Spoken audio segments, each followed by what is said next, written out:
Well, howdy there, Internet people. It's Bo again. So, today we are going to talk about the former President Donald J. Trump's response to the reports about General Milley's concerns. He issued a pretty lengthy statement, and it is being widely mocked as reading like a transcript of the statement from the not so smart criminal in the interrogation room during a TV criminal procedure show. So it starts off with his typical lies about the election, and then it goes on to say, I never threatened or spoke about to anyone a coup of our government. So ridiculous. Sorry to inform you, but an election is my form of coup. Yeah, we know that. We saw the attempt via the legal system. We're very well aware of that. And if I was going to do a coup, one of the last people I would want to do it with is General Mark Milley. That's funny, and we're going to come back to that. He got his job only because the world's most overrated general, James Mattis, could not stand him, had no respect for him, and would not recommend him. To me, the fact that Mattis didn't like him, just like Obama didn't like him, and actually fired Milley, was a good thing, not a bad thing. I often act to counter people's advice who I don't respect.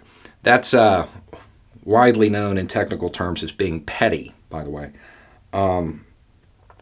But here we see the former president behaving like the typical authoritarian good with a God complex who believes he knows more than all of the experts. I don't know that former President Trump is in a position to rate generals.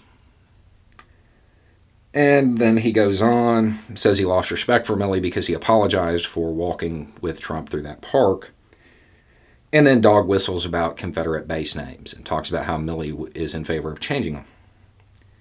The interesting part about this is it certainly appears that the former president is attempting to sow dissension between the generals. Sure, why not? I can actually believe that there were some personality conflicts between the two. Mattis is a conventional warrior. Conventional. Lines, retreat, advance, very more akin to what you see in movies. Milley, early in his career, was with Fifth Group. Unconventional. That probably heavily influenced the way he thinks. Those two types of leaders, they typically clash. They typically have conflict, so I can believe that part. But that's actually the funny part about this. And it's humorous, but it's also something that's worth noting. If you look at Milley's uniform, you see that long tab on his shoulder, right? It says Special Forces. To the average American, and I'm sure to Trump, that just means tough guy. And yeah, that's true, no doubt, but it's not all being Rambo. One of the most important functions of the Special Forces is to be a teacher. They're weaponized educators. They can go in and train local troops to politically realign a geographic area through unconventional means and force. One of those means would be a coup. At least Trump's stellar reputation for being able to choose the right person for the job is still intact. The one person he wouldn't want to do a coup with is probably the most qualified person he has ever met to do one with. And that's funny, but it's also important to note. Milley understands the conditions. Milley understands the dynamics of a coup. This isn't somebody who is untrained or uneducated on this topic. He's very well aware of what it takes and what it looks like. And he was concerned about it.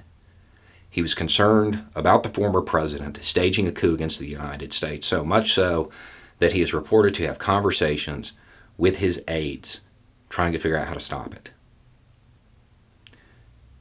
Don't let this story just slide by. This is important. Somebody who knew what they were talking about was really concerned about it. Somebody who knew what they were talking about and was very close to what was going on was concerned enough about it to have had conversations with aides to stop it. We can't let this get overshadowed. This needs to be remembered because the former president still has a lot of influence in the Republican Party. Anyway, it's just a thought. Y'all have a good day.